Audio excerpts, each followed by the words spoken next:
Praise Lord, जय मसीह की। मैं स्टैनली मैकवान, मेरे YouTube channel Hindi Gujarati Bible study में आपका स्वागत है। मेरे चैनल को आज अभी इसी वक्त आप सब्सक्राइब कर लीजिए और परमेश्वर के ज्ञान में आप बढ़ते जाओ। अभी अभी जो खबर आ रहे, न्यूज़ आ रहे, उसके हिसाब से इजराइल जो लड़ाई लड़ रहे, वो लड़ाई में बहुत आगे बढ़ रहे और हमास को उन्होंने ख़त्म किया, हिजबुल्लाह को ख़त्म किया। अब ईरान की बारी है। क्या ये लड़ाई और भी आगे बढ़ेगी? क्या अरब देशों को ये लड़ाई ख़त्म कर देगी? बड़े बड़े लोग जो है उन्होंने अपने पैसे कैश कर लिए और कैश कर कर बड़े बड़े बंकर बना लिए अपने लिए, वहाँ पर छुपने के लिए। तो ये लोग अपने पैसे नकद क्यों कर रहे हैं?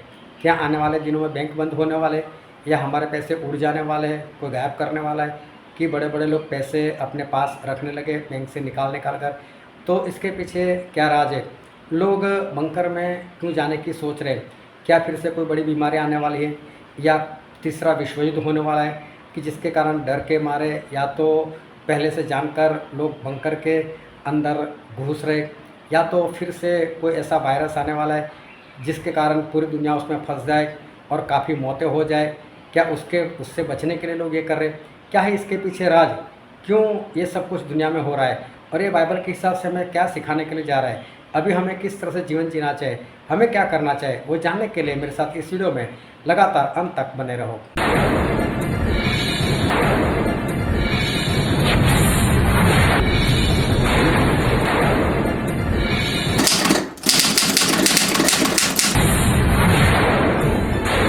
और परमेश्वर के वचन से बाइबल से हम पढ़ेंगे यूहन्ना रचित सुसमाचार उसका अध्याय 5 और वचन 1 से 9। इन बातों के पीछे यहूदियों का एक पर्व था और यीशु यरूशलेम को गया। यरूशलेम में भेड़ फाटक के पास एक कुंड है जो इब्रानी भाषा में बेतसैदा कहलाता है और उसके 5 ओसारे हैं। इनमें बहुत से बीमार, अंधे, लंगड़े और सूखे अंग वाले पानी के हिलने की आशा में पड़े रहते थे, क्योंकि कभी कभी परमेश्वर का स्वर्गदूत कुंड में उतरकर पानी को हिलाता था। पानी हिलते ही जो कोई पहले उतरता वह चंगा हो जाता था, चाहे उसकी कोई बीमारी क्यों ना हो। वहाँ एक मनुष्य था जो 38 वर्ष से बीमारी में पड़ा था। यीशु ने उसे पड़ा हुआ देखकर और जानकर कि वह बहुत सालों से इस दशा में पड़ा है, उससे पूछा, क्या तू चंगा होना चाहता है? उस बीमार ने उसको उत्तर दिया कि हे प्रभु, मेरे पास कोई मनुष्य नहीं कि जब पानी हिलाया जाए तो मुझे कुंड में उतारे, और मैं प्रयत्न करूं तब तक दूसरा मुझसे पहले उतर पड़ता है। यीशु ने उससे कहा, उठ, अपनी खाट उठाकर चल फिर। वह मनुष्य तुरंत चंगा हो गया और अपनी खाट उठाकर चलने फिरने लगा। परमेश्वर पिता का वचन हमारे बहुत ही आशीषित है और परमेश्वर पिता का वचन सच्चा है और बाइबल में लिखा है, यदि तू सच्चाई को जानेगा तो सच्चाई तुझे आज़ाद करेगी। बहुत ध्यान से परमेश्वर के वचन को सुनना, समझना, ग्रहण करना और उसके अनुसार चलना। मैं एक बार फिर से बता देता हूँ कि परमेश्वर ने मुझे कोई भविष्यवक्ता नहीं चुना है, मैं कोई भविष्यवक्ता नहीं और भविष्यवाणी मेरे पास है नहीं, लेकिन फिर भी मैं जो कुछ बोलता हूँ वो सब कुछ पूरा होता है। लेकिन इसका कारण ये नहीं है कि मुझे परमेश्वर ने कोई भविष्यवाणी दी थी और वो भविष्यवाणी मैंने बताई थी, इसके कारण ऐसा हुआ, ऐसा नहीं है। लेकिन कुछ बातें जो है वो मैं कुछ देखकर अंदाज़ा लगा लेता हूँ कि ऐसा होगा। और उसमें सबसे बड़ी बात ये है कि बाइबल के वचन, मैं बाइबल के वचन से मैं देख लेता हूँ। और प्रभु ने यही बोला था कि जो मेरे आने का दिन है उसके जो निशान है, तो उस निशान की ओर देखते रहो। तो हमें बाइबल के हिसाब से उस निशान की ओर हमें देखना है। इस धरती पर क्या क्या हो रहा है, कैसी कैसी घटनाएं हो रही है, कौन से देश में क्या हो रहा है, खास कर इजराइल में क्या हो रहा है, इजराइल के आसपास में क्या हो रहा है, वो सब कुछ हमें देखने की ज़रूरत है। साथ में दुनिया के जितने भी बड़े बड़े देश, छोटे छोटे देश, उसमें जो भी घटनाएं होती है उसके ऊपर अगर आप निगाह रखो तो आपको बहुत कुछ पता चल सकता है। तो जो कुछ बातें मैं बताता हूँ पूरी इसलिए होती है कि ना तो कोई भविष्यवाणी है, लेकिन ना कोई मुझे परमेश्वर ने बताया है कि ये भविष्यवाणी तू पुकार इसको, लेकिन वो इसलिए मुझे पता चल जाती है कि मैं बाइबल के वचन को ध्यान में रखते हुए जो बाहर की दुनिया में जो कुछ हो रहा है उसके ऊपर कुछ ज़्यादा मेरी निगाह मैं रखता हूँ। और इसलिए रखता हूँ क्योंकि प्रभु ने बोला है कि जागते रहो, तो मैं जागते रहना है। जागते रहेंगे तो हमें पता चलता जाएगा। पिछले दिनों में अमेरिका में ऐसी घटना हुई थी कि वहाँ पर कुछ घंटे के लिए उसका इंटरनेट जो था गायब हो गया था और वहाँ की पब्लिक काफ़ी परेशान हो गई थी कि कोई एप्लीकेशन नहीं चला पाए थे, कुछ भी उनसे हुआ नहीं और ना पेमेंट कर रहे हो रहा था, ना किसी का पैसे वो रिसीव कर रहे थे। तो काफ़ी वो लोग परेशान हो गए। लेकिन ये बात कुछ घंटे की थी, व्हाट्सएप फेसबुक वगैरह बंद हो गया था और उसके बाद जो भी प्रॉब्लम होगा या किया था वो सब कुछ उन्होंने सॉल्व कर दिया। लेकिन इसकी खबर न्यूज़ में आई, अखबारों में आई और पूरी दुनिया को ये बताया गया कि अमेरिका में ऐसा कुछ हुआ था। उसके बाद पिछले दिनों में जुलाई महीने में 19 तारीख को, एग्जैक्ट तारीख बता रहा हूँ, 19 तारीख को 7वें महीने में एक घटना और हो गई। विमान सेवाएं ठप, बैंकिंग सेवाएं ठप, ऑफिसों के कंप्यूटर ठप, पूरी दुनिया में हड़कंप मचा हुआ है। बता दें कि दुनिया भर में माइक्रोसॉफ्ट विंडोज यूजर्स को ब्लू स्क्रीन ऑफ डेथ की खराबी देखने को मिल रही है। इस वजह से सिस्टम अचानक से बंद हो रहे हैं या फिर से रीस्टार्ट हो रहे हैं। एयरपोर्ट पर भी लोगों का जमावड़ा लगा हुआ है। वहीं से देखते हुए भारत सरकार भी एक्शन में आ गई है। मीडिया रिपोर्ट्स के मुताबिक भारत सरकार माइक्रोसॉफ्ट के अधिकारियों के संपर्क में है। वहीं माइक्रोसॉफ्ट की ओर से भी इसे लेकर बयान जारी किया गया है। माइक्रोसॉफ्ट ने इसे लेकर कहा कि यह दिक्कत हालिया क्राउड स्ट्राइक अपडेट की वजह से हो रही है।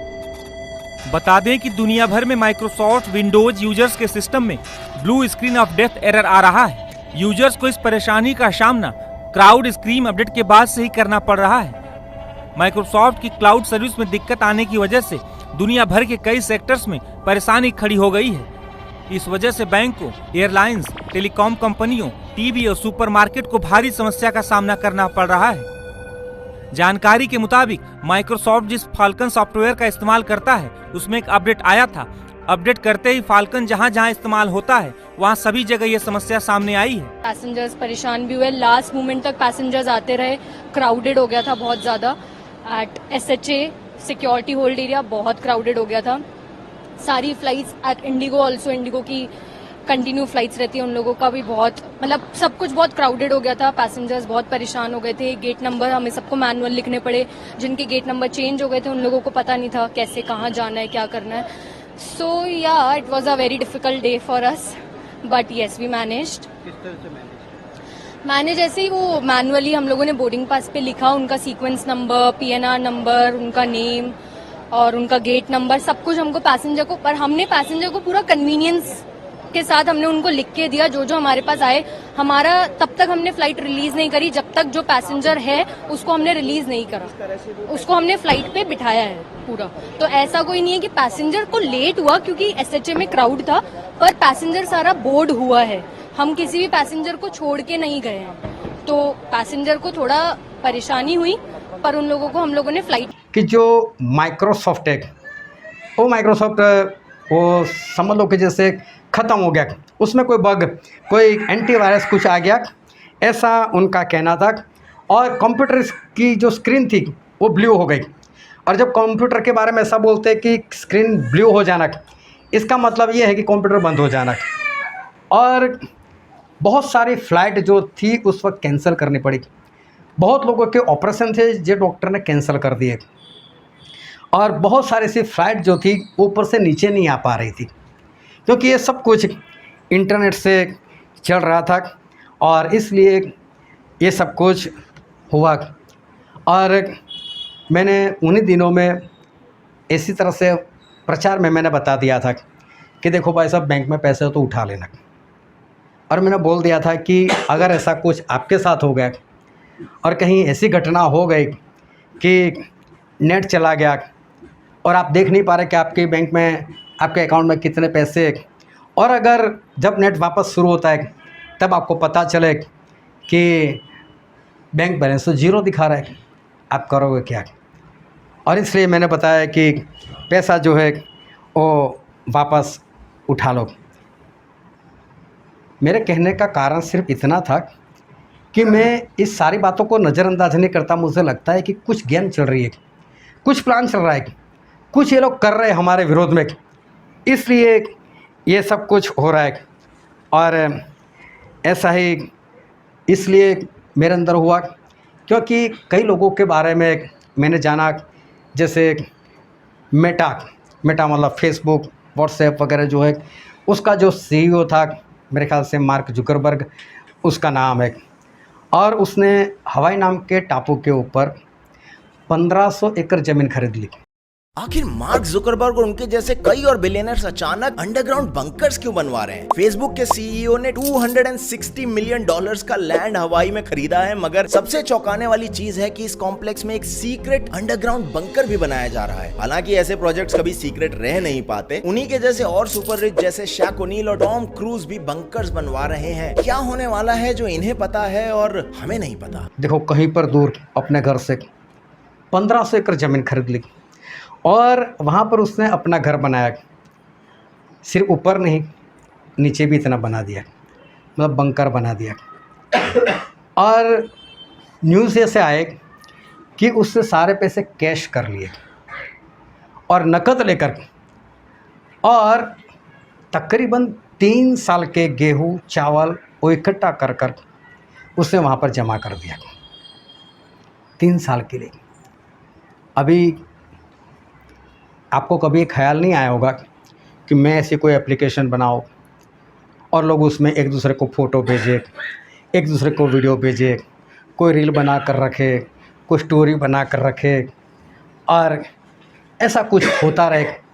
हमें कभी सोच नहीं आई, और इसको सोच आई, सोच आने के बाद बना भी दिया ऐसा। और देखो आज कितने लोग हैं जो फेसबुक इस्तेमाल करते हैं, व्हाट्सएप इस्तेमाल करते हैं, कितनी कमाई वो करने लगा। एक ख्याल उसको आया, मैं इसलिए बता रहा हूँ, वो पागल नहीं है। इतना पैसा कमाई करने वाला वो पागल नहीं है कि जो अपने घर से दूर, अपने देश से दूर किसी टापू के ऊपर इतना बड़ा घर बना रहा हो, इतना बड़ा बंकर बना रहा हो, और पैसा कैश कर रहा हो, और कुछ अनाज इकट्ठा कर कर उसमें वो रख रहा है, तो मैं उसको पागल नहीं समझता। सिर्फ उसने नहीं किया, एलन मस्क ने भी ऐसा किया, बिल गेट्स ने भी ऐसा किया। ये सभी लोगों ने अपने लिए बड़े बड़े बंकर बना लिए, अनाज इकट्ठा कर लिया, तेल पानी इकट्ठा कर लिया, और उनको जो भी बीमारी होगी उसके हिसाब से दवाई इकट्ठी कर ली उन लोगों ने। और पैसा कैश करके, हमारे पास ज़्यादा नहीं होता है, लेकिन समझो उनके पास कितने पैसे होंगे, और इतने पैसे नकद करना और नकद कर कर वहाँ पर चले जाना, तो मैं समझ गया कुछ गड़बड़ है। ये नेट जा रहा है और ये लोग ऐसा करे, कुछ गड़बड़ है। इसलिए मैंने अंदाज़ा लगाया ऐसा हो सकता है, इसलिए मैंने बोला पैसा ले लो, पैसा ले लो, चाहे किसी ने माना चाहे नहीं माना। Massive Bank of America outage, live updates on zero account balances। जी, अमेरिका के बैंक ऑफ अमेरिका के अंदर आउटेज हुआ है जिसमें लोगों को उनके बैलेंसेस जीरो दिखाई दे रहे थे। और मजे की बात यह है कि बैलेंस जो है वो जीरो दिखाई दे रहा था, जबकि जो उन्होंने लोन लिए थे, जो उनका डेट था, जो उनका कर्जा था, वो वहां का वहीं था, जबकि जो पैसा उनका बैंक अकाउंट में था वो जीरो दिखाई दे रहा था। और ये सिर्फ बैंक ऑफ अमेरिका के साथ नहीं हुआ। अगर मैं आपको दिखाऊं, यहां पर आप देख सकते हैं, bank of America confirms massive outage and zero account balances as JP Morgan Chase, Wells Fargo customers report digital banking disruptions. तो सिर्फ ये बैंक ऑफ अमेरिका के साथ नहीं हुआ, JP Morgan Chase के साथ और वेल्स फर्गो, ये 3 बैंक्स हैं जिनमें ये सेम चीज देखी गई कि लोगों के अकाउंट बैलेंसेस जीरो हो गए थे। Some more breaking news. Thousands of Bank of America customers got a surprise when they couldn't see their account balances online. This is after a widespread outage. Naveen Dhaliwal is live in Midtown with more. Naveen. Yeah, Dick, they sure got a surprise this morning and into the afternoon as many logged onto their app. That balance came out as zero. Again, this was online, not at the local Bank of America branches. Now, this all started this morning, according to reports, and it spiked around 12:45 p.m., according to Down Detector, which collects data on outages. Now, during that time, customers logging onto their Bank of America. लेकिन अभी पिछले दिनों में America में सही में ऐसा हो गया, और अमेरिका की 3 बैंक वहाँ पर उन लोगों ने बता दिया कि आपका बैलेंस जो है वो ज़ीरो हो गया। भारी मात्रा में काम हुआ। अभी मैं बोलता हूँ चलो बैंक ऑफ इंडिया, एक bank state bank of India, दूसरी बैंक, लेकिन सिर्फ हमारे वडोदरा में ही मालूम नहीं ये कितनी बैंक होगी, bank of Baroda, bank of India, state bank of India. तो समझ लो कि ऐसी 3 बैंक पूरे भारत में मिलकर कितनी बैंक हो गई। ये तो नाम से 3, मालूम नहीं कितनी जगह पर लोगों के पैसे जो है वो ज़ीरो हो गए। इतना नहीं, उन लोगों ने जो लोन लेकर रखी थी, जितने लोगों ने, उसको ज़ीरो नहीं किया। जिन लोगों ने कर्जा लिया वो तो वैसा का वैसा ही रहा, लेकिन उनका बैंक बैलेंस जो था वो ज़ीरो हो गया।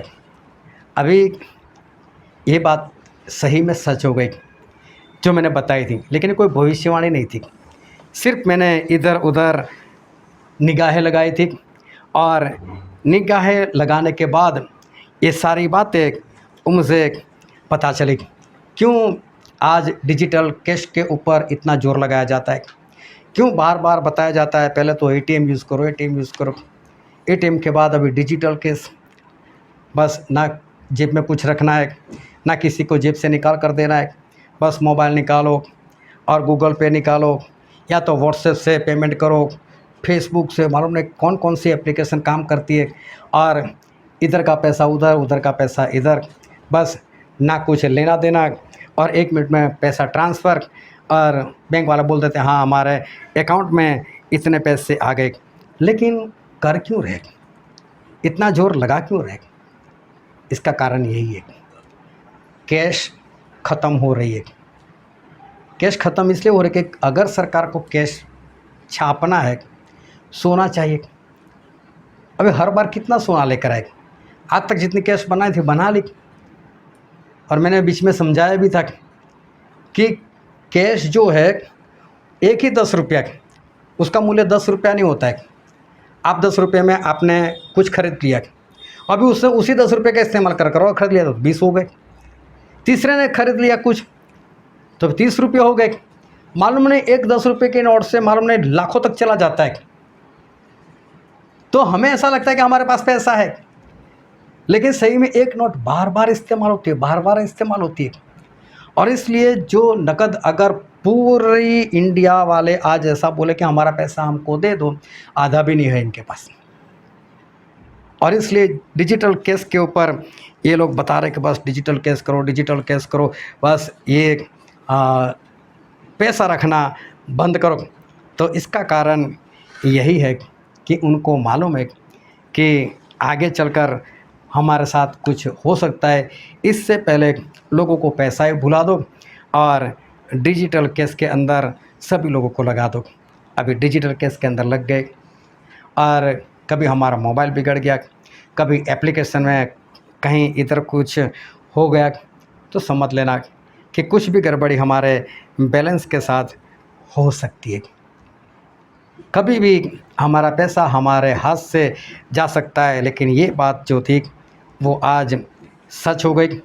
चलो अमेरिका में हो गई, हो सकता है आने वाले दिनों में कहीं पर भी कुछ भी हो सकता है। मैं फिर से बता देता हूँ कि मैं कोई भविष्यवक्ता नहीं, ना मैं भविष्यवाणी करता हूँ, लेकिन जो हालात दिखाई देते हैं उससे कुछ न कुछ पता चल जाता है। मैंने कहा था कि आने वाले दिनों में देखना और भी बीमारी फैलेगी, और इसको इंग्लिश नाम देते हैं पेंडेमिक। पेंडेमिक मतलब ऐसी बीमारी कि जिससे हजारों लाखों अरबों जाने जा सकती है और वो काबू में नहीं आ सकती। और वैक्सीन भी आएगी, कोरोना की वैक्सीन आई, अभी भी चल रही है, लेकिन आने वाले दिनों में और भी वैक्सीन आएगी। और आज सही में ये बात पूरी भी हो गई। एमपॉक्स चल रहा है, धीरे धीरे बढ़ रहा है, साथ में कोरोना भी बढ़ रहा है, साथ में इन दिनों में स्वाइन फ्लू भी बढ़ रहा है। और देखना ये त्यौहार जो गया है ना, अभी 2-4 दिन में एक खबर पक्का आएगी कि लोग इकट्ठा हुए और वायरस ज़्यादा फैल गया, अचानक से बीमारी को कुछ हाई लेवल पर ये लोग उठा लेंगे, और फिर उसकी वैक्सीन एडवांस में बन चुकी है एमपॉक्स की, और बोलेंगे अभी वैक्सीन लो, वैक्सीन लो। अभी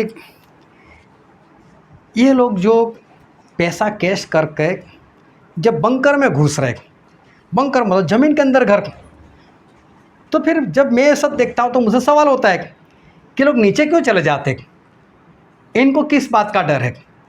और अगर डर नहीं है तो इनको ऐसी कौन सी बात पता चल गई जिसके कारण कैश भी कर रहे, अनाज भी इकट्ठा कर रहे, और अलग जगह पर अकेले में वो घुस भी जाते? तो कुछ तो उनको पता होगा ना कि अलग जाऊंगा तो मैं बचूंगा, अलग जगह पर सेफ जगह पर मैं घुस जाऊंगा तो मैं बचूंगा।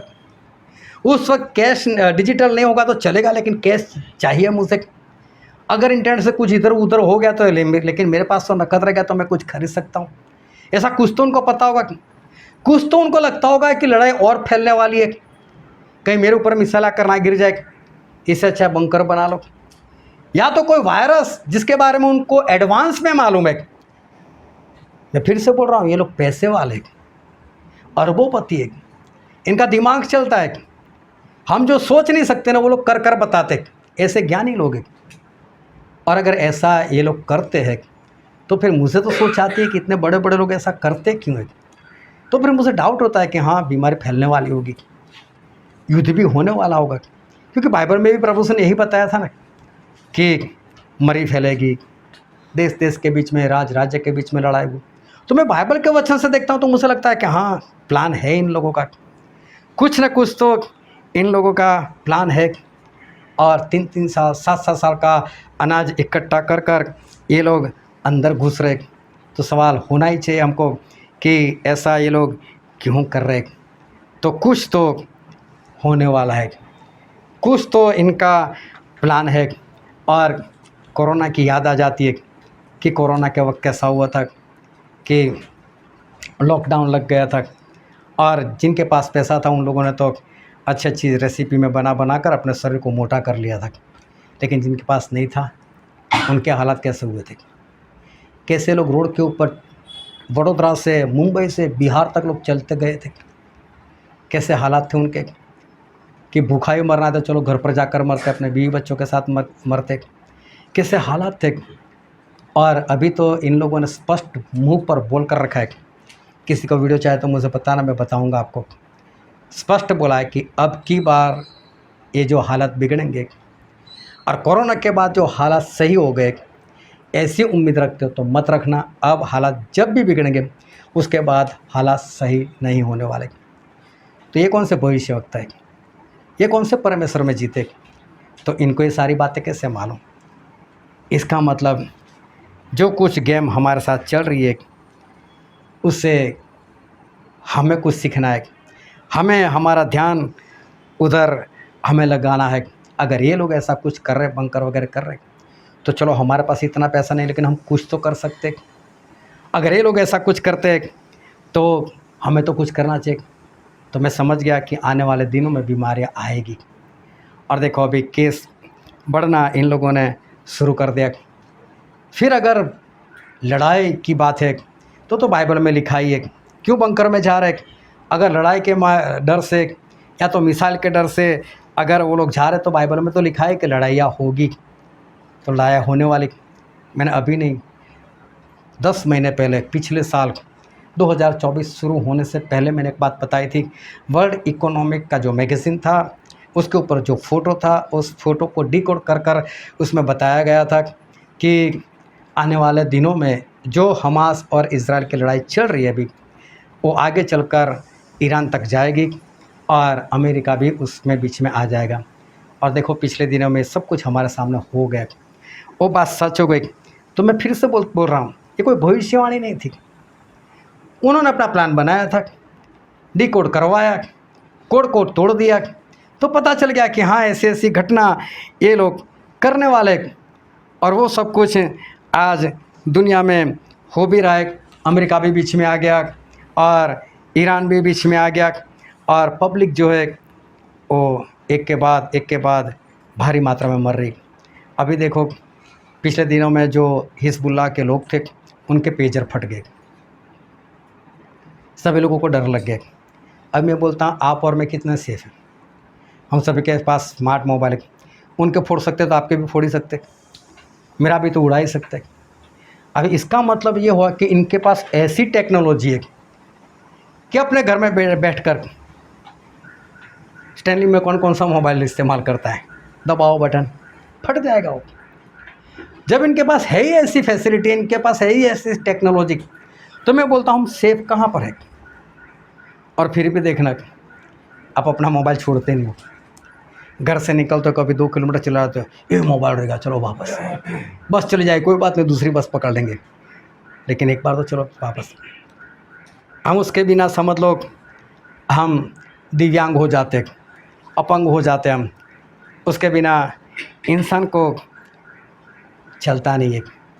लेकिन ये सारी बातें आज सच हो रही है।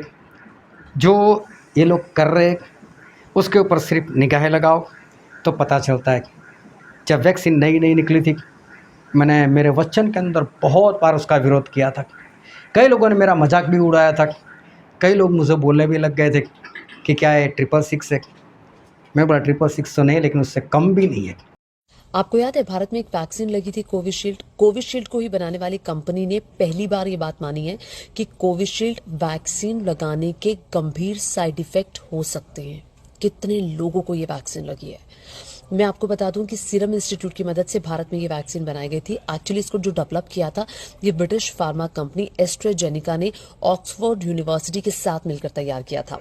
वैक्सीन लेने के बाद मौत, blood clotting, heart attack, brain stroke जैसे गंभीर बीमारियां पैदा हुई और गंभीर बीमारियां इससे हो सकती हैं। ये बात पहली बार कोर्ट में मानी है। कानूनी कार्रवाई एस्ट्राजेनेका के खिलाफ की गई है क्योंकि बहुत सारे लोगों ने वहां ब्रिटेन के कोर्ट में इस कंपनी पर केस दर्ज किया है। तो कुल मिलाकर के 51 केस हैं जो दर्ज हुए हैं। अब देखिए, ये बड़ा सवाल है कि इतनी जल्दी ये वैक्सीन लगा दी गई और इतने लोगों के साथ खिलवाड़ कर दिया गया। क्योंकि मैं वो सोच रहा था कि इतना जोर क्यों वैक्सीन के ऊपर, और इतना ही नहीं, धमकी क्यों दे रहे कि बिना वैक्सीन आप सफ़र नहीं कर सकते, प्लेन में नहीं बैठ सकते, बस में सफ़र नहीं कर सकते, ट्रेन में नहीं जा सकते, पढ़ नहीं सकते, कारोबार नहीं कर सकते। तो 666 में यही तो सब कुछ है। तो वैक्सीन में ये लोग क्यों कर रहे? इसका मतलब वैक्सीन में कुछ होना चाहिए। और बरसों के बाद उन लोगों ने खुद जाहिर कर दिया, हाँ हमने कुछ डाला है जिससे ब्रेन स्ट्रोक हो सकता है, हार्ट अटैक हो सकता है। उस वक्त नहीं मालूम था, लेकिन जिस तरह से वो लोग करते हैं उस तरह से हमारा दिमाग कुछ तो चलना चाहिए। हम परमेश्वर के लोग हैं, हमारे दिमाग में कुछ तो लाइट होनी चाहिए कि लोग इतना कुछ कर रहे हैं तो इसके पीछे कोई कारण तो होना ही चाहिए। तो मैं भविष्यवक्ता नहीं, लेकिन ये सारी बातें जब देखते हैं, बाइबल के अनुसार देखते हैं, तो पता चल जाता है। अभी देखो, अभी ज़्यादातर कार या 2 व्हीलर वो सब इलेक्ट्रिक हो रहे, इलेक्ट्रिक व्हीकल हो रहे, और बस बैटरी से चलते, उसको चार्ज करो और चलाओ, और सही में पेट्रोल डीजल उसकी ज़रूरत नहीं है और काफ़ी सस्ता पड़ता है। वो सभी को ये सारी बातें पसंद आ गई। लेकिन एक बात समझ लेना कि इलेक्ट्रिक चीज़ है ना, तो उसमें ऑन और ऑफ होता है। आप ऑन करो बल्ब जलने लग जाएगा, आप ऑफ़ करो वो बंद हो जाएगा। और यही बात इलेक्ट्रिक कार या तो स्कूटर 2 व्हीलर जो भी है, अगर इलेक्ट्रिक है तो उसमें ऑन और ऑफ होता है। आज टेक्नोलॉजी इतनी फैल चुकी है, इतनी बढ़ गई है कि आप अपने घर में आकर ताली बजाओ ना, आपकी लाइट जल सकती है। यहाँ तक कि ऐसा AI आता, मशीन आता है, मैं एक जगह पर छोटा सा देख कर, सिर्फ उसको बोलो, उसका नाम भी दिया जाता है, उसको बोलो ये वाली लाइट जला दे, वो लाइट जला देता है। आप बोलो किचन की लाइट, तो किचन की लाइट ही जलाएगा। उसको बोलो टीवी चालू करो, वो टीवी चालू कर देता है। ऑन ऑफ होता है बोलने से। आप मानोगे नहीं, पिछले दिनों में किसी इंसान ने एक साथ में हजारों लाखों इलेक्ट्रिक कार को हैक कर दिया। नमस्कार, knocking-news.com में आपका स्वागत है। मैं हूं गिरिजेश वशिष्ठ। कल्पना कीजिए, अचानक सड़क पे जो गाड़ियां हैं, चल रही हैं गाड़ियां, हज़ारों लाखों गाड़ियां भारत में हैं, हर गली मोहल्ले में गाड़ियों की भरमार है। ये गाड़ियाँ आउट ऑफ कंट्रोल हो जाएं, लोगों को टक्कर मारने लगें, लोगों को कुचलना शुरू कर दें, गाड़ियाँ एक दूसरे से टकराने लगें, किसी नेता की, पॉलिटिशियन की गाड़ी बेकाबू हो जाए और जहाँ ले जाना चाहें वो उसकी जगह दूसरे डायरेक्शन में जाने लगे, कोई खाई में कुदा दे किसी नेता की, किसी सैनिक अधिकारी की गाड़ी, तो क्या होगा कि एक नया दौर धरती पर शुरू हो रहा है जिसमें सॉफ्टवेयर के ज़रिए हार्डवेयर को कंट्रोल किया जा रहा है, हार्डवेयर को हैक किया जा रहा है। किस तरह से लोगों के कंप्यूटर के हार्डवेयर खराब किए गए थे, माइक्रोसॉफ्ट का बग आया था, आपने देखा किस तरह से पेजर हैक किए गए और ब्लास्ट किए गए, वॉकी टॉकी ब्लास्ट किए गए। यानी हम एक ऐसे दौर में पहुंच गए हैं जब इंटरनेट मानवता के लिए विध्वंसक बनना शुरू हो गया है। मैंने आपको शुरू में बताया कि कल्पना कीजिए अगर कारें आपके काबू से बाहर हो जाएं, तो आपको लगा होगा कि मैं एक कपोल कल्पना बता रहा हूं, लेकिन कपोल कल्पना नहीं है, ऐसा साबित हुआ है। कुछ हैकर्स ने बाकायदा कारों को कंट्रोल करके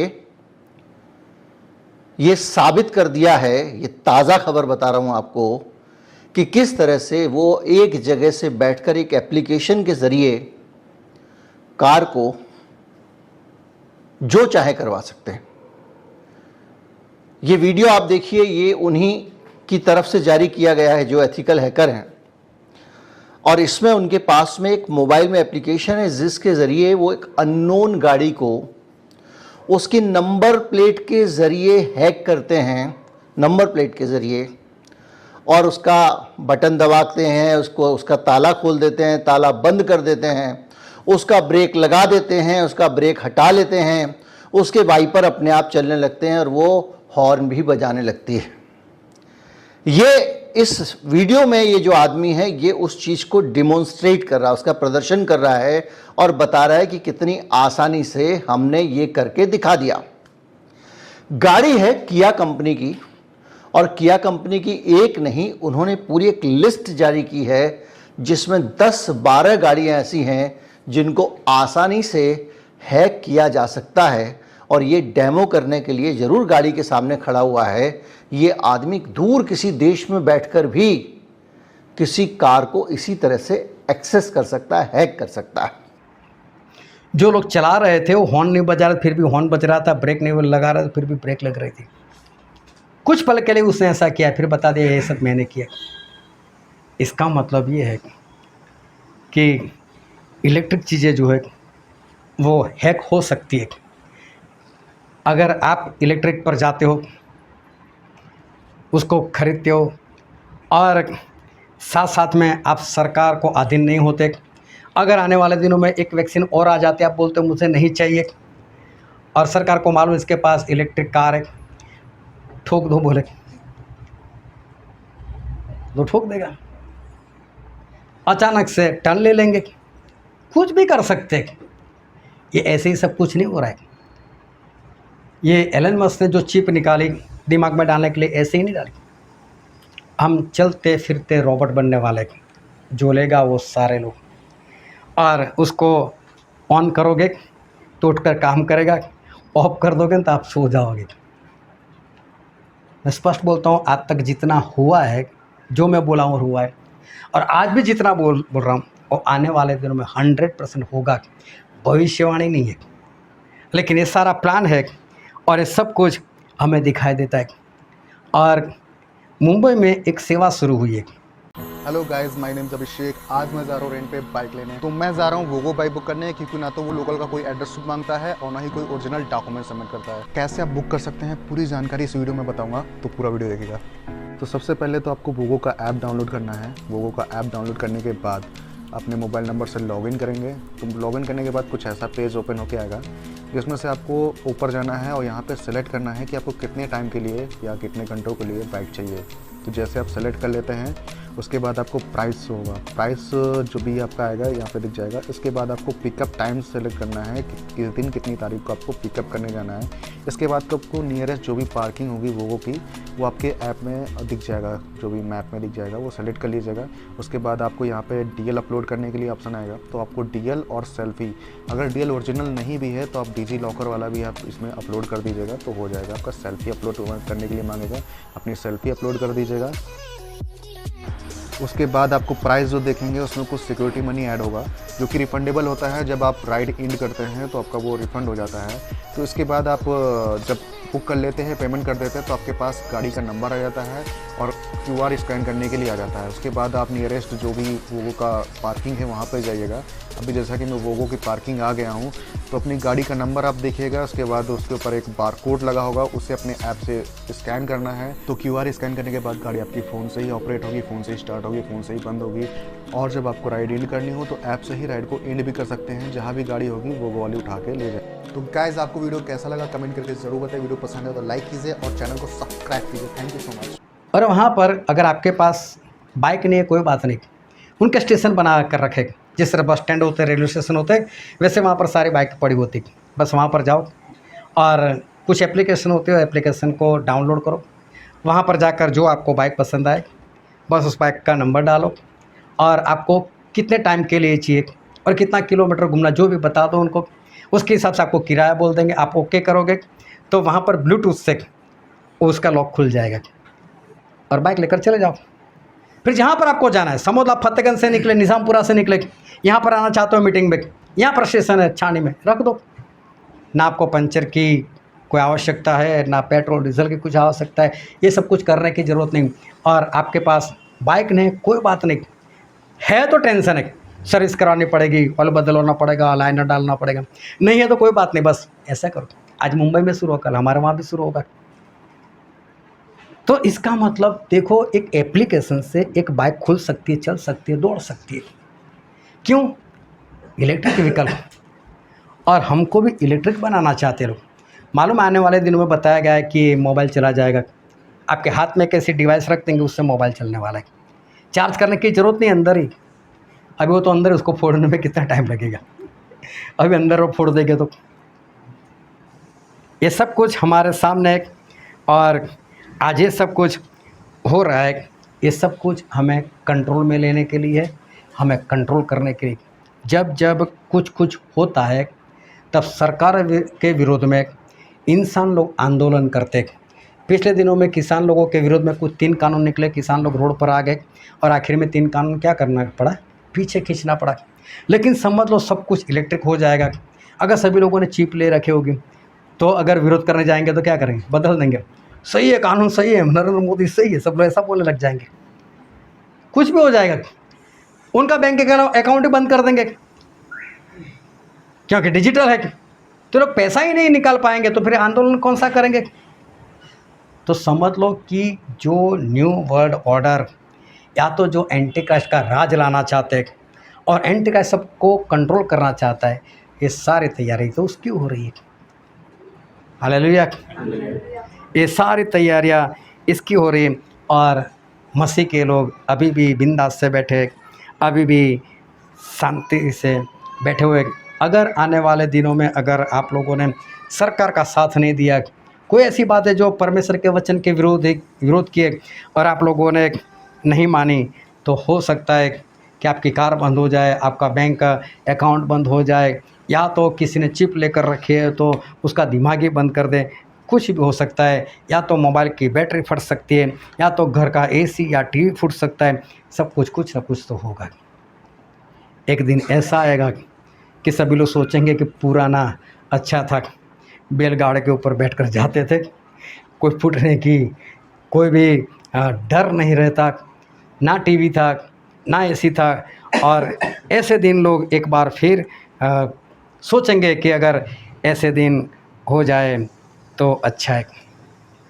लेबनान के अंदर अभी इज़राइल वालों ने वहाँ का जो हाल किया, आप सब कुछ जान सकते हो वहाँ पर, कि अपने घर में बैठे बैठे किस तरह से उन लोगों ने सब कुछ किया, कितने लोगों का कत्ल हो गया। तो आने वाले दिनों में ये सब कुछ हमारे साथ ही हो सकता है, क्योंकि इल्यूमिनाटी के जो सबसे बड़े लोग हैं जो उसको चला रहे वो इजराइल के लोग ही हैं। आज पूरे वर्ल्ड में एक छोटा सा देश, लेकिन पूरे वर्ल्ड में इस तरह से वो काम कर रहा है कि अभी देखो उसके चारों ओर अरब कंट्री है। पिछले दिनों में हमने एंटी क्राइस्ट के बारे में सिखाया और हम पहले से सीखते आए हुए। चारों ओर जो अरब कंट्री है वो चारों ओर अरब कंट्री इसलिए पैसे वाले कि उनके पास ऑयल है, क्रूड ऑयल, जिससे पेट्रोल बनता है, डीजल बनता है, और गाड़ी सब कैसी हो रही, इलेक्ट्रिक हो रही। इनकी तो कमाई चली जाएगी, जा ही रही है। तो आज नहीं तो कल ये एंटी क्राइस्ट को उठाने की बात नहीं कर रहे। ये जो कुछ हो रहा है उससे ये लोग कभी ना कभी तो दुखी होंगे, अभी भी दुखी होंगे, लेकिन कुछ वक्त कभी तो ऐसा वक्त आएगा कि एंटी क्राइस्ट को बोलेंगे कि उठ भाई, कुछ कर, मार इसको, इस अमेरिका को ख़त्म कर, ये हम पर बहुत भारी पड़ा हुआ है और इलेक्ट्रिक व्हीकल लेकर आया है, हमारी जो आमदनी कमाई है वो सब कुछ ख़त्म हो रही। तो ये तो उसको उकसाने वाली बात नहीं हो रही। तो सोचो, अगर एंटी क्राइस्ट खड़ा हो गया तो उसका दूसरा मतलब ये है कि पवित्र आत्मा का काम बंद हो गया। तो उस वक्त हम करेंगे क्या? ये लोग इतनी तैयारी कर रहे हैं, तो आज हम लोग कहाँ पर है? आज परमेश्वर के लोग कहाँ पर है? आज इनको इतना सताया जा रहा है, आज युद्ध में इतना मारा जा रहा है, तो उनको कुछ तो होगा कि चलो हम डायरेक्ट नहीं मार सकते, तो जो एंटी क्राइस्ट है उसको पकड़ते और कुछ हम करते, और ऐसा आने वाले दिनों में होगा। लेकिन मैं सारी बातें इसलिए बता रहा हूँ कि हम परमेश्वर के लोग हैं, और अगर हमें स्वर्ग में जाना है तो ये सारी बातें तो परमेश्वर ने हमको बता कर रखी है। तो आज हमारी तैयारी जो है वो कितनी है? आज हमारी हालत कैसी है? जब प्रभु यीशु इस धरती पर आए थे तो प्रभु यीशु को लोगों ने पूछा कि तू अगर मसीह है तो हमको निशान बता, तो अगर मसीह है तो हमको बात बता।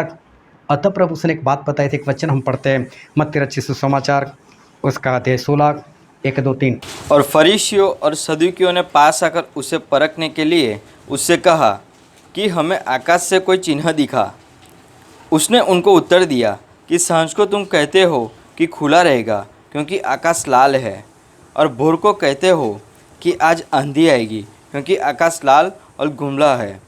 तुम आकाश का लक्षण देखकर भेद बता सकते हो, पर समयों के चिन्हों का भेद नहीं बता सकते। यहाँ पर प्रभु ने ऐसा कहा कि तुम आकाश को देखकर, अम्बालाल पटेल है ना, हाँ, वो सब काम कर लेते हो, बोले वो एडवांस में बता दे कब बरसात होगी, कब क्या होगा, वो आपको पता चल जाता है। प्रभु से बोलते उससे क्या लेना देना हमको, बरसात आए ना आए, कर रहा था अचानक से आ गए, क्या हुआ? कुछ भी तो नहीं, जो होना वो तो होने वाला है, उससे क्या डरना। लेकिन परमेश्वर प्रभु से ये बोलते कि समय का निशान आपको नहीं पता चलता, ये समय जो वक्त चल रहा है उसके निशान आपको नहीं दिखाई देते। आप बादल की बातें कर रहे हो, गर्मी की बातें कर रहे हो, ठंडी की बातें कर रहे हो, ये सब कुछ आपका हो रहा है, आपको अच्छी समझ है उसके बारे में। लेकिन ये वक्त, ये दुनिया में आजकल जो कुछ हो रहा है, क्या उसके बारे में कोई समझ नहीं? ये निशान क्या आप नहीं समझ पा रहे हो? इतना कुछ हो रहा है, इसका मतलब एक साफ है कि एंटी क्राइस्ट अभी खड़ा हो ही सकता है, उसका वक्त आ ही चुका है। तो जब वो वक्त आ चुका है तो उसका दूसरा मतलब ये हुआ कि पवित्र आत्मा का काम बंद होना, वो वक्त भी पास में आ चुका है, क्योंकि वो बंद होगा तभी तो एंटी क्राइस्ट खड़ा होगा। तो उसके बाद हम क्या कर पाएंगे? उसके बाद हम कौन सा आत्मा जीत पाएंगे? उसके बाद हम परमेश्वर का कौन सा काम कर पाएंगे? तो हमें उससे पहले ही सब कुछ निपटाना है। तो प्रभु से यही बोलते हैं कि आप दूसरा सब कुछ समझ सकते हो, लेकिन ये जो समय के निशान है, वो समय का चिन्ह आप लोगों को दिखाई नहीं देता।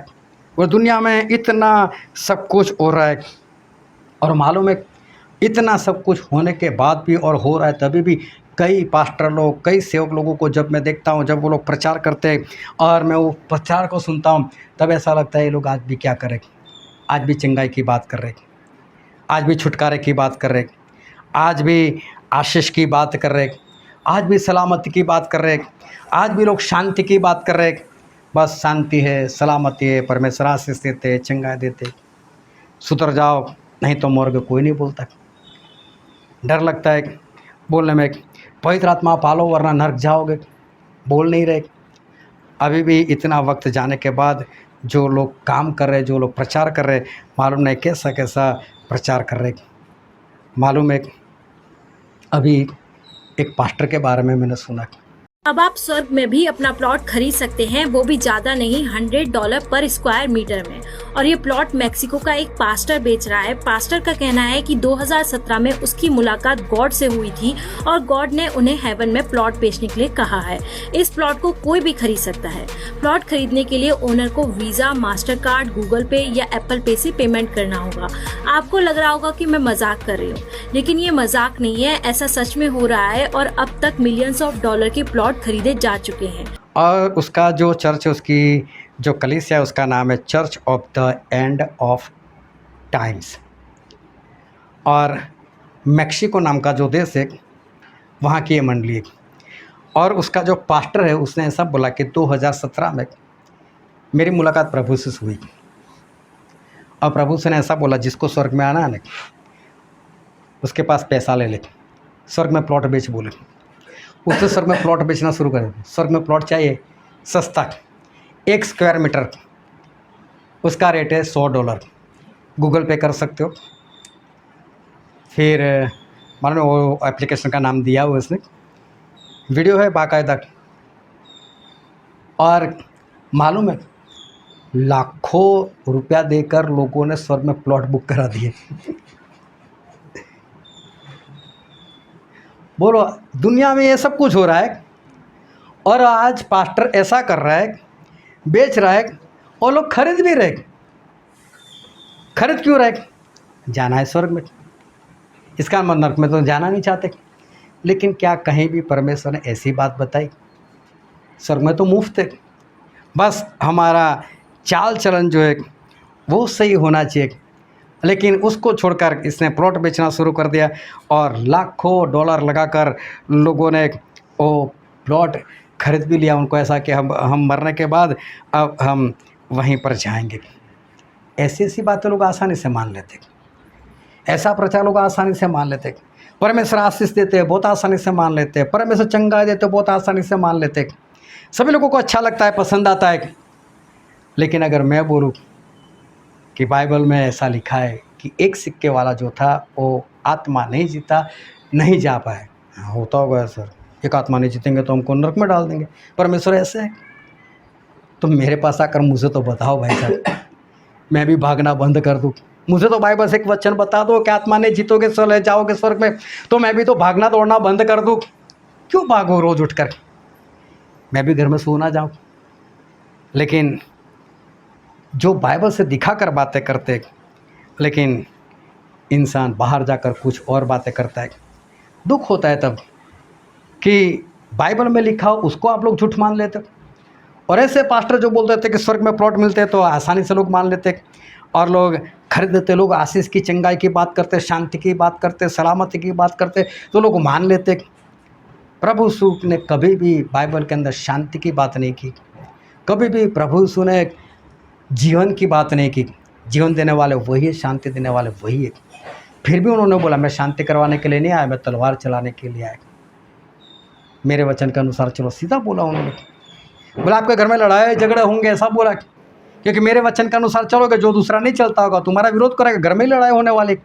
प्रभु से यही बात बताई, शांति नहीं होगी। बोले मेरे पीछे आओगे तो शांति वहाँ पर है। प्रभु से इस्राएल लोगों को यही बोला था, मूसा को यही बोला था कि यहाँ से निकल और एक ऐसा देश में उनको दूंगा जहाँ पर दूध और मधु की धाराएं बहती है। और इन लोगों ने रास्ते में मांगना शुरू कर दे। हम इधर मांग रहे हैं, यहाँ पर नहीं है कुछ, वहाँ पर है, वहाँ पर इकट्ठा करो, वहाँ पर मिलने वाला है। लेकिन इंसान को यहाँ सब कुछ है। और ऐसा प्रचार, जो झूठा प्रचार लोग करते हैं, तो सभी लोगों को बहुत अच्छा लगता है। बात आसान है इसलिए लोगों को अच्छा लगता है। लेकिन मालूम है आने वाले दिनों में क्या होने वाला है? नरेंद्र मोदी जी ने बोल दिया कि 2030 तक सभी घर के छत के ऊपर जो सोलर पैनल है वो लग जानी चाहिए। 2030 और 2030 ये एंटी कास्ट को उठाना चाहते हैं। इनका पूरा प्लान 2030 में ख़त्म करने की बात है। लेकिन हमने कुछ वचन और देखे तो मेरा अंदाज़ा तो 2028 का है। चलो वो तो परमेश्वर जानते हैं कौन सा वक्त है। लेकिन अगर किसी ने सोलर पैनल को नहीं लगाया 2023, लोन भी देने लग गए, लोन भी मिल जाएगी आपको, तो बोले आपके घर में स्मार्ट मीटर लग जाएगा। और स्मार्ट मीटर तो कुछ भी कर लेता है, कितना भी हो तो किराया या जो भी बोल देते कितना आपने यूज़ किया इतना आपका बिल हुआ, कुछ भी हो सकता है। और ये बातें 2030 तक पूरी हो जाएगी ऐसा इन लोगों ने बता दिया। और 2030 में न्यू वर्ल्ड ऑर्डर लाने की भाई इनका इरादा है। मैं सारी बातें ढूंढ कर आपको बताता हूँ। ये सारी बातें मेरी निगाह के सामने आ जाती है और मैं उसको अच्छे से देखकर फिर आप लोगों को बताता हूँ। लेकिन मैं ये बताना चाहता हूँ कि सही में ये हमारे पास वक्त कम है। मैं सही में कोई इन्फॉर्मेशन देना नहीं चाहता। ये इन्फॉर्मेशन देकर सिर्फ मैं ये बताना चाहता हूँ कि हमारे पास अब वक्त नहीं है। मैं इन्फॉर्मेशन देकर सिर्फ ये बताना चाहता हूँ कि पवित्र आत्मा का काम बहुत जल्द बंद होने वाला है। मैं इन्फॉर्मेशन देकर सिर्फ यही बात बताना चाहता हूँ कि अब हमारे पास वक्त नहीं है, एंटी क्राइस्ट कभी भी खड़ा हो सकता है। क्यों मैं बताना चाहता हूँ, क्यों मैं ऐसा चाहता हूँ कि लोगों को ये वक्त के बारे में पता चले? इसका कारण यही है कि बस सभी लोगों को पता चल जाए और सभी लोग स्वर्ग राज के लिए तैयार हो जाए। स्वर्ग राज के लिए हमें जो कुछ करना है बस वो हम करने वाले बन जाए और स्वर्ग के लिए तैयार हो जाए। हमें आज ही अभी ही स्वर्ग राज के लिए हमें तैयार होना है। जब पवित्र आत्मा का काम बंद हो जाएगा तब आप कुछ भी नहीं कर सकते। और एक वचन हम पढ़ते हैं बाइबल में, यूहन्ना उसका 9 अध्याय और वचन 4। जिसने मुझे भेजा है हमें उसके काम दिन ही दिन में करना अवश्य है। वह रात आने वाली है जिसमें कोई काम नहीं कर सकता। परमेश्वर प्रभु से ने कहा कि दिन दिन में हमको काम करना है। दिन मतलब प्रकाश, प्रकाश मतलब परमेश्वर। जब तक पवित्र आत्मा है, उनका प्रकाश है, तब तक काम निपटा लो। तब तक स्वर्ग राज के लिए जो कुछ करना है उसको पूरा कर लो। फिर रात आने वाली बोले काम नहीं होगा। फिर एक वचन और पढ़ते उसका 12वां अध्याय और वचन 35। यह मनुष्य का पुत्र कौन है? यीशु ने उनसे कहा, ज्योति अब थोड़ी देर तक तुम्हारे बीच में है। जब तक ज्योति तुम्हारे साथ है तब तक चले चलो। ऐसा न हो कि अंधकार तुम्हें आ घेरे, और जो अंधकार में चलता है वह नहीं जानता कि किधर जाता है। अंधकार आएगा, पवित्र आत्मा चले जाएंगे। जब तक वो ज्योति है, प्रकाश है, पवित्र आत्मा अपना काम निपटा लो। ऐसा परमेश्वर हमको चेतावनी देते कि मान लो और परमेश्वर का काम जो पूरा करना है स्वर्ग जाने के लिए उसे पूरा कर लो। जब तक पवित्र आत्मा है तब तक। और मालूम है स्वर्ग जाने के लिए एक ही काम आपको करना है और वो है कम से कम आपके पास एक आत्मा जीता हुआ होना चाहिए। आत्मा जितना ना तो मुश्किल है और ना आसान है। समझ लो मैंने किसी को तैयार कर लिया स्वर्ग राज के लिए। तैयार तो हो गया, वो मन फिरा लिया, पश्चाताप कर लिया, बपतिस्मा ले लिया, पापों की क्षमा पा ली, पवित्र आत्मा भी पा लिया, आज्ञाकार में भी बढ़ने लगा। लेकिन फिर घमंड आ गया तो मेरी तो सारी मेहनत गई पानी में। दूसरा पकड़ो, मालूम नहीं कितने को पकड़ोगे तो कौन वहाँ तक पहुँचेगा मालूम नहीं, क्योंकि उसको भी तो एक आत्मा जीतना है। और मैं तो सभी को देख ही रहा हूँ, सारे आत्मा जीत कर बैठे। तो फल कहाँ पर है? ना तो ये आसान है, ना तो इतना मुश्किल है, क्योंकि एक चेन सिस्टम है। उस चेन सिस्टम से हमें आगे बढ़ना है। एक सिक्के वाले का हाल क्या हुआ उसको याद रखना। ना तो उसने व्यभिचार किया था, ना तो उसने चोरी की थी, ना तो उसने हत्या की थी, ना तो उसने लालच की थी। सिर्फ उसने एक ही काम किया था, सोया रहना। बस सोया रहा, आत्मा नहीं जीता। और परमेश्वर ने बहुत स्पष्ट बोला इसको बाहर के अंधेरे में डाल दो, जहाँ पर रोना और दांतों का पिसना होगा। परमेश्वर ने नूह को बोला कि नूह बचना है, स्वर्ग जाना है तो एक काम कर, जहाज बना ले। आने वाली विपत्तियों से बचना है तो जहाज बना ले। 450 फीट लंबा, 75 फीट चौड़ाई उसकी, 30 फुट की, 45 फुट की ऊंचाई। सोचो एक इंसान किस तरह से जहाज़ बनाएगा। ये जहाज़ बनाना जितना मुश्किल है इतना ही एक आत्मा जितना मुश्किल है। लेकिन नूह कर पाएगी नहीं, इसका मतलब आसान है, हम कर सकते हैं। हालेलुया। नूह कितने साल के थे? 500 साल के। जहाज कब बन गया? 600 साल में, मतलब 100 साल लगे। काम तो हुआ ना, इसका मतलब हम कर सकते। अगर नूह इंसान थे तो हम भी इंसान ही है। काम तो हो ही सकता है, लेकिन अगर हम करें तो अगर हमको जहाज़ बनाना है हमारे लिए, हमारे परिवार के लिए, तो हम बना सकते। मुश्किल है, नामुमकिन नहीं है, कर तो सकते ही है। और मालूम है ये जहाज़ क्या दर्शाता है? ये जहाज़ हमारी एक कन्फर्म टिकट स्वर्ग की दर्शाता है। क्या आपने एक आत्मा ऐसा जीत लिया, उसने और भी आत्मा जीत लिया, उसके आगे वाले ने और भी आत्मा जीत लिया, और हमारी चैन चल पड़ी, तो समझ लो कि हम स्वर्गराज के वारिस, कन्फर्म टिकट हमारा हो गया। और कन्फर्म टिकट होने के बाद, जहाज़ बनने के बाद उसको खुला नहीं छोड़ना है, उसको बंद कर नहीं रखना है, उसके अंदर घुसना है। और नूह उस जहाज़ के अंदर चले गए। मालूम उसके बाद बरसात कब आई थी? हाँ, 7 दिन के बाद। क्या 7 दिन में किसी की शादी नहीं हुई थी?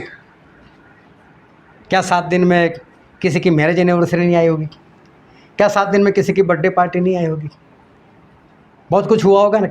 नूह बाहर निकले नहीं, अपने लोगों के साथ, बस अपने लोगों के साथ संगति। बाहर वाले जो थे ना, उससे अच्छा जहाज़ में जो शेर था ना, वो अच्छा था। लोग उससे डरते, लेकिन शेर ने भी अपना स्वभाव बदल दिया, परमेश्वर के अनुसार हो गया। सिंह अपने स्वभाव को छोड़कर परमेश्वर के जैसा हो गया। नूह के साथ बिंदास से रह रहा है। ध्यान से समझना, जहाज खाली नहीं रहा था। इंसान नहीं आए तो पशुओं से भर गया। राजा के घर में खाना बनाया हुआ था, जिनको न्योता दिया था वो लोग नहीं आए, तो अंधे लंगड़े भी आ गए। लेकिन स्वर्ग खाली नहीं रहने वाला। आप लोगों को न्योता दिया है, नहीं जाओगे तो ये मत समझना खाली रह जाएगा। बहुत लोग हैं दुनिया में जो वचन मान कर चलते और स्वर्ग में चले जाएंगे, लेकिन अभी हमारे पास वक्त नहीं है। नूह 7 दिन पहले चले गए थे। उसके बाद दुनिया में बहुत कुछ हुआ, लेकिन उनमें से कहीं पर उन्हें गए। मैं बोलता हूँ, अगर आप शादी के लिए, बर्थडे के लिए, या आपके पास कोई भी बहाना है, उसके लिए आप अगर एक मीटिंग छोड़ते हो, ध्यान से समझ लेना चाहिए, एक मीटिंग छोड़ते हो, इसका मतलब ये हुआ कि जब आपके पास बहाना नहीं है तब आप मीटिंग में आते हो। अगर हर संडे आपको कहीं पर बर्थडे में जाना हो, आपको हर संडे कहीं पर पार्टी में जाना हो, तो मैं बोलता हूँ कि पूरे साल आप नहीं आओगे। आप तब आते हो जब आपके पास ऐसी कोई बात ही नहीं है। लेकिन वही इंसान जो सब कुछ छोड़कर जहाज में घुसा रहता है, उसके पास कोई बहाना नहीं, चाहे जहाँ पर जो होता है होने दो। नहीं भाई, मेरी तो मीटिंग है, मैं तो मीटिंग में जाने वाला हूँ, मैं बर्थडे पार्टी में मैं नहीं आऊँगा। करनी है तो किसी और दिन रखो, लेकिन मैं मेरे परमेश्वर की मीटिंग छोड़कर मैं नहीं आ सकता। मैंने कई बार लोगों के हाथ उठाए, कौन ऐसा कि जिसने पहले वाला प्रेम छोड़ दिया? मैं बोलता हूँ, अगर आज भी मैं हाथ उठाऊँ, उन्हीं लोगों के हाथ उठने वाले कि जिन लोगों ने परमेश्वर का पहले वाला प्रेम छोड़ दिया था। क्योंकि मैं तो सभी को देखता हूँ, जब हाथ उठाया तब से लेकर आज तक कोई परिवर्तन नहीं है। आज भी वही प्रेम है जो छोड़ा हुआ प्रेम, पहले वाला प्रेम वो आज भी नहीं। मालूम है क्यों आज इंसान वापस परमेश्वर के साथ नहीं जुड़ पा रहा? क्यों वापस वो पहले वाला प्रेम नहीं कर रहा? क्यों आज बिलाम की आत्मा, लालच की आत्मा आज इंसान के अंदर काम कर रही है? ध्यान से समझना, स्वर्ग में सभी को जाना है और इस धरती का घर किसी को छोड़ना भी नहीं है। इसको छोड़ोगे नहीं, वहाँ जाओगे कैसे? इसको छोड़ना ही पड़ेगा, चाहे आपका है, छोड़ना ही पड़ेगा तो वहाँ पर जा सकते हो। वो इंसान जो धनवान प्रभु के पीछे आया था, प्रभु उसको यही बोला था, तेरा जो उसको बेच दे, गरीबों में बांट दे, फिर मेरे पीछे चल। नहीं कर पाया वो। स्वर्ग में भी जाना और अपना छोड़ना भी नहीं है।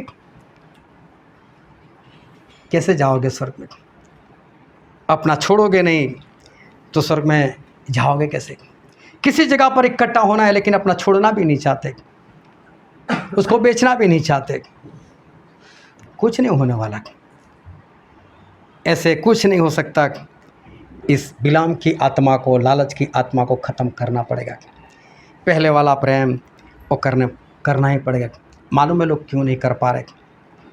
जो वचन आज हमने पढ़ा था यूहन्ना उसका 5वां अध्याय और 1 से 9 वचन, प्रभु से कहीं पर जा रहे थे और तभी ऐसा हुआ कि एक जगह, जिस जगह का नाम था बैतसैदा था, और वहाँ पर कुछ लंगड़े, अंधे, लकवा वाले वहाँ पर पड़े रहते थे, काफ़ी मात्रा में थे। कारण ऐसा था वहाँ पर एक कुंड था। कभी कभी स्वर्गदूत आता था और वो पानी हिलाकर चला जाता था। कंडीशन ये थी कि स्वर्गदूत के पानी हिलाने के बाद अगर कोई इंसान उसमें पहला गिर जाए, चाहे कोई भी बीमारी हो, उसको चंगाई मिल जाती थी। लेकिन स्वर्गदूत कब आए किसी को मालूम नहीं, कब पानी हिलाए कुछ पता नहीं। और वहाँ पर प्रभु को पता चला एक इंसान ऐसा है जो 38 साल से तो यहीं पर बैठा हुआ है। उसकी आयु मुझे नहीं मालूम, 38 साल से वहाँ पर है। प्रभु उसके पास गए, ए चंगा होना चाहता है? हाँ प्रभु चाहता हूँ, लेकिन जब भी पानी हिलता है तो मेरे पास ऐसा कोई नहीं जो मुझे उठाकर पानी में डाले। और प्रभु उसमें कुछ करने के लिए जाओ तो बोले उससे पहले कोई दूसरा आ जाता है। आज 38 साल हो गए, मेरा नंबर नहीं लग रहा है। प्रभु से बोलता कोई बात नहीं, उठ, तेरी खाट उठाकर चल। और बाइबल में लिखा हो तुरंत चंगा होकर खाट उठाकर वो चलने लग गया। प्रभु ने इसको चंगाई दी। लेकिन मैं बोलता हूँ हमने जो वचन पढ़ा, क्या वहाँ पर आपने ऐसा पढ़ा कि प्रभु ने ऐसा बोला मैं तुझे चंगाई देता हूँ? क्या प्रभु उसको ऐसा बोला मैं तुझे बल देता हूँ? क्या प्रभु उसको बोला मैं तुझे शक्ति देता हूँ, मैं तुझे सामर्थ्य देता हूँ? क्या प्रभु से अपना हाथ बढ़ाया, चल मेरा हाथ पकड़, मैं तुझे उठाता हूँ? कुछ भी किया प्रभु ने? सिर्फ शब्द बोला, उठ और अपनी खाट उठाकर चल। प्रभु ने उसको कुछ भी नहीं दिया था। ध्यान से समझना, हम इंसान लोग हैं ना बहुत पावरफुल है। हम पावरफुल इसलिए कि हम प्रभु की समानता में है, उनके स्वरूप में हम बनाए गए। किसी पशु को, पंछी को प्रभु ने अपने समान नहीं बनाया। पूरा बाइबल पढ़कर देख लेना और उत्पत्ति 1 और 2 अध्याय पढ़ लेना। प्रभु ने जितना कुछ बनाया, शब्द बोलते गए, आकाश में पंछी उड़ने लग जाओ, पंछी उड़ने लग गए। प्रभु ने बोला कि पानी के जीव जंतु बन जाए, बन गए। जो भी पशु पंछी बनाए थे शब्द से बना दे। लेकिन जब इंसान के बनाने की बात है, शब्द नहीं बोला। मिट्टी ली, ऊपर से पानी आया, उससे मिट्टी को भिगोया, अपने हाथ उस मिट्टी के अंदर डाला और प्रभु सुने पहले अपने आप को देखा मैं कैसा दिखता हूँ, वैसा ही एक आकार उस मिट्टी के पुतले को दिया और फिर अपने मुंह से एक सांस निकाली, उसके अंदर डाली। सोचो मैं से वैसे लोग नहीं है। कोड़ी बोलता है यीशु तू चाहे तो मुझे शुद्ध कर सकता है। प्रभु ने ऐसे छुआ और शुद्ध हो गया। हालेलुया। प्रभु छूते तो कोड़ नहीं होता है ना, कोड़ नहीं होता, होता है तो चला जाता है। 12 साल से जिसको लहू बहता था वो प्रभु से पीछे आके कपड़ा भी छू लूँगी, चंगी हो जाऊंगी। प्रभु से कपड़े छूने से चंगाई मिलती है। तो सोचो जिसको प्रभु से ना हाथ डालकर बनाया, पूरा उस मिट्टी को गूंद गूंद कर अपनी सांस डालकर बना, वो इंसान कैसा होना चाहिए? हम कैसे हैं? हम कैसे पावरफुल? बोलो हम कैसे? बैठो निंदा करने, कोई आगे निकल पाए आपसे? तो पावरफुल हो आप लोग। लड़ाई झगड़ा करने बैठो, पावरफुल हो। जिससे वचन सीखो उसी के अंदर गलती निकालो, इतने पावरफुल हो जाते हो आप लोग, इतने पावरफुल आप। ये नहीं सोचते कि मूसा ने मेरा अभिषेक किया था, प्रभु उसने बोला है कि चेला कभी भी गुरु के समान नहीं हो सकता। अगर उसकी समानता में है तो बहुत है, क्यों आगे निकलने का प्रयत्न करते हो? प्रभु उसने पावरफुल बनाया, गलत रीति से पावरफुल मत बनो। प्रभु उसने बोला था कि हम इंसान को इसलिए बनाते, एक वचन पढ़ लेते, उत्पत्ति उसका पहला अध्याय वचन 28। और परमेश्वर ने उनको आशीष दी और उनसे कहा, फूलो फलो और पृथ्वी को भर दो और उसको अपने वश में कर लो, और समुद्र की मछलियों तथा आकाश के पक्षियों और पृथ्वी पर रहने वाले सब जंतुओं पर अधिकार करो। हालेलुया। सारे जीव जंतु पर, सारे पशु पंछी पर क्या करो? अधिकार। ऐसे पावरफुल परमेश्वर ने हमको बनाया था। सिंह आया ना, ये इंसान आया, भागो यहाँ से, ऐसा होना था। ऐसा बनाया था आदम को, ऐसा बनाया था हमको। भालू आया ना, ये इंसान है, भागो यहाँ से। हमको ऐसा वैसा नहीं बनाया था। आदम बोला, ए सिंह चल बैठ, बैठना पड़ता था उसको। नूह अकेले थे कि नहीं जहाज में? सिंह था कि नहीं वहाँ पर? शेर था कि नहीं वहाँ पर? नूह जैसा बोलते थे वैसा करता था कि नहीं? क्या उनको बांध कर रखा था? क्या उन्होंने कभी किसी का शिकार किया? अरे इंसान इतना पावरफुल है, परमेश्वर हमको ऐसा पावरफुल बनाया हुआ, ऐसे वैसे नहीं है। मैं आज आपको बताना चाहता हूँ कि आप कितने पावरफुल हो, परमेश्वर आपको कितना पावरफुल बनाया है। ध्यान से समझ लेना, परमेश्वर ने हमको बहुत पावरफुल बनाया, उनके हाथों से हमको बनाया, और परमेश्वर ने अपनी सांस हम में डाली हुई है। जैसे वो देखते वैसे परमेश्वर ने हमको बनाया है। और मालूम है, इंसान बोलता है कुत्ते, गधे कहीं के, लेकिन मालूम है जब शेर देखता है, सिंह देखता है, भालू देखता है, ये तो यीशु जैसा है, भागो इससे। आप लोग चाहे एक दूसरे को कुछ भी बोल दो। याकूब ने बोला, बोले इसी जबान से आप परमेश्वर की आराधना करते हो, इसी जबान से परमेश्वर के स्वरूप में जो पैदा हुए उस इंसान की निंदा भी करते हो। हम परमेश्वर की समानता में, इसलिए पशु पंछी हमसे डरते। कभी भी देखना, कभी देखा कभी आपने हाथी को किसी इंसान के ऊपर सवार होते हुए देखा? इंसान होता है कि नहीं उसके ऊपर सवार? हाथी को जैसे बोलता है करता है कि नहीं? कभी देखा सर्कस में किसी सिंह ने या शेर ने किसी इंसान को नचाया हो? इंसान नचाता है कि नहीं? क्या गन लेकर? कुछ भी तो नहीं। हम ऐसे पावरफुल बनाए, उसको मालूम ये परमेश्वर के समान दिखता है, इसको कुछ नहीं करना है। हालेलुया। जितने लोगों के ऊपर शेर, कुत्ता या कोई भी हमला कर देना, काट लेना, तो समझ लेना कि उसके अंदर परमेश्वर का स्वरूप नहीं रहा। तभी अगर कौवा चाँच मार कर चला जाए तो समझ लेना मेरा जीवन कहीं गड़बड़ी वाला है।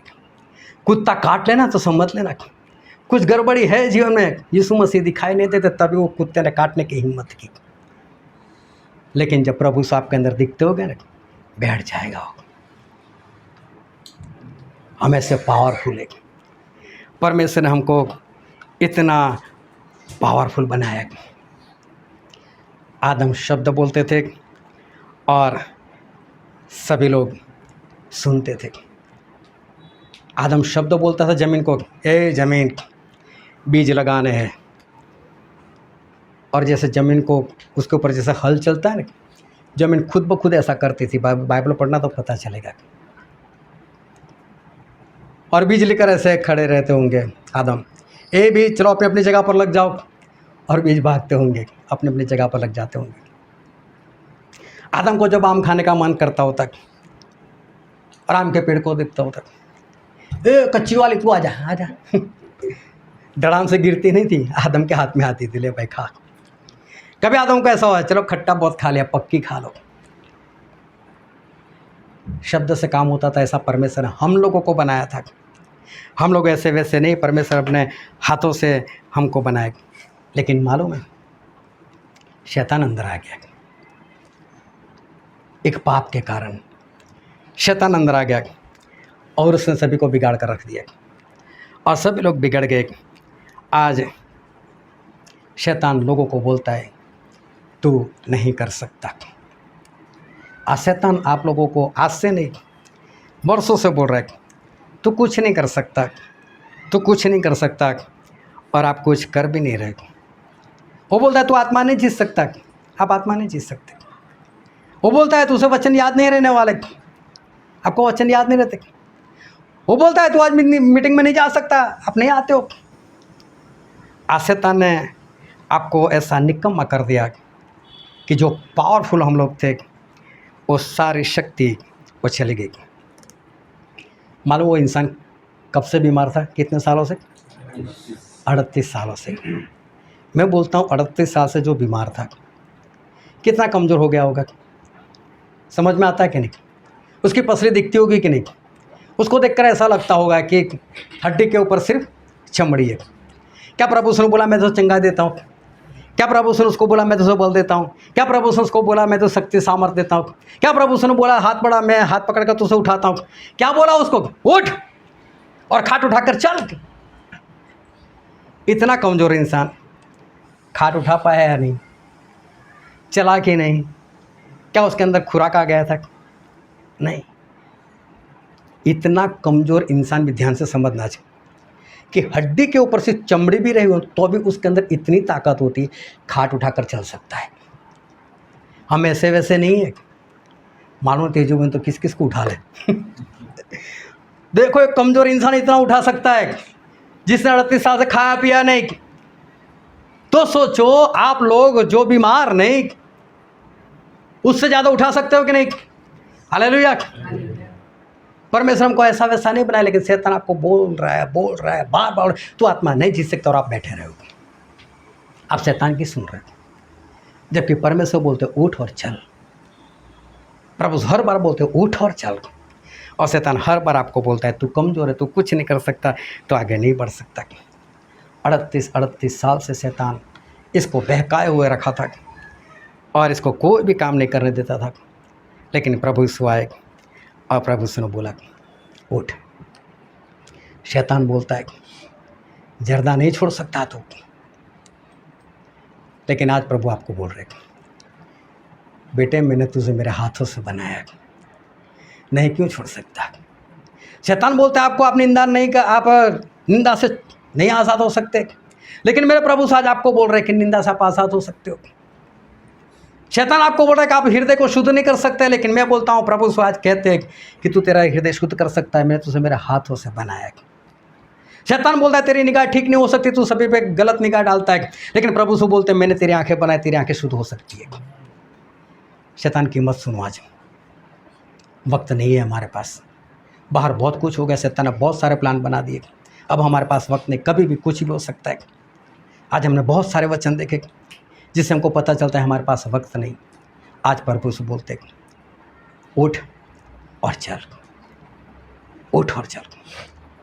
अगर ये वचन आज आपके जीवन में काम करेंगे, अगर ये वचन आज आपके हृदय के अंदर चले जाएगा, आज इस वचन को अगर आप मान लोगे, बहुत ध्यान से समझना, और आप उस शैतान को अपने हृदय से निकाल दोगे जो बार बार आपको कहता है तू नहीं कर सकता, नहीं कर सकता, नहीं कर सकता, और उसको आप निकाल दोगे, तो मैं बोलता हूँ आज जितने आप लोग हो ना, अगले संडे डबल होंगे, क्योंकि आप किसी न किसी को तो साथ में लेकर आओगे, क्योंकि आज आप उठोगे और चलोगे तो।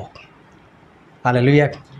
शैतान बोलता है आप कुछ नहीं कर सकते, लेकिन आज मेरे प्रभु से बोलते हैं टाइम नहीं है मेरे बेटे, उठ जा, उठ और चल, फिर अपनी खाट उठा चल, फिर खाटोगे तो तू वापस हो गया ना, उसको भी उठा ले अपने ऊपर। आज उठो, भागो, और देखो अगले संडे तक आप कुछ कर पाओगे। लेकिन अगर आज भी शैतान आपके अंदर काम करेगा, और आज भी शैतान अगर आपको ऐसा बोलेगा कि तू नहीं उठ सकता, और आपने उसको जगह दे दी, तो फिर अगले संडे यही माहौल होगा जो आज है। लेकिन अगर आज आप उठ गए प्रभु का सुनकर, क्योंकि बल तो परमेश्वर ने दिया ही दिया है, उन्होंने अपने हाथों से आपको बनाया है, तो आप सबसे ज़्यादा शक्तिमान हो, सामर्थ्य हो, और आप कर सकोगे। हालेलुया। हम सभी अपने आँखों को बंद करें, अपने मस्तकों को प्रभु से आगे झुकाए। ये वक्त है अपने आप को जांचने का, ये वक्त है अपने आप को परखने का।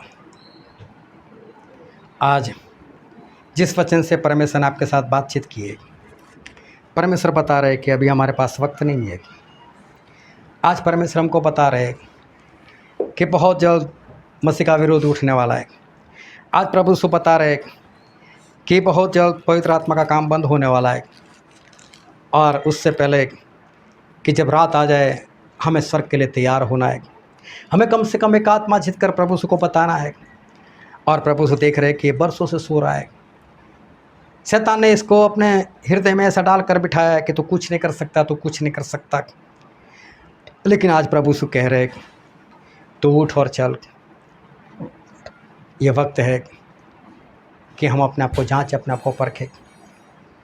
क्या आज आप परमेश्वर की आवाज़ सुनकर उठकर भागने के लिए तैयार हो, एक आत्मा जीतने के लिए तैयार हो, अपना नाम उस स्वर्ग के अंदर लिखाने के लिए हमेशा के लिए? क्या आज आप तैयार हो? क्या सही में आज आप मानते हो क्या प्रभु यीशु ने मुझे अपने हाथों से बनाया, मैं बलवान हूँ, मैं शक्तिमान हूँ, मैं सब कुछ कर सकता हूँ? 38 साल से शैतान ने उसको बांध कर रखा था, तो कुछ नहीं कर सकता, तो कुछ नहीं कर सकता। लेकिन आज परमेश्वर आपको कह रहे तू सब कुछ कर सकता है, मैंने तुझे मेरे हाथों से बनाया है। अगर आज तक सोए हो, आज उठ जाओ, आज उठ जाओ। परमेश्वर आपको उठाना चाहते। अगर आज आप उठ गए तो सही में स्वर्ग आपका है, उद्धार आपका है। लेकिन जो कुछ करना है वो आपको खुद करना है। ये वचन समझने के लिए, ग्रहण करने के लिए, उसके अनुसार चलने के लिए प्रभु की कृपा हम सभी पर होने पाए।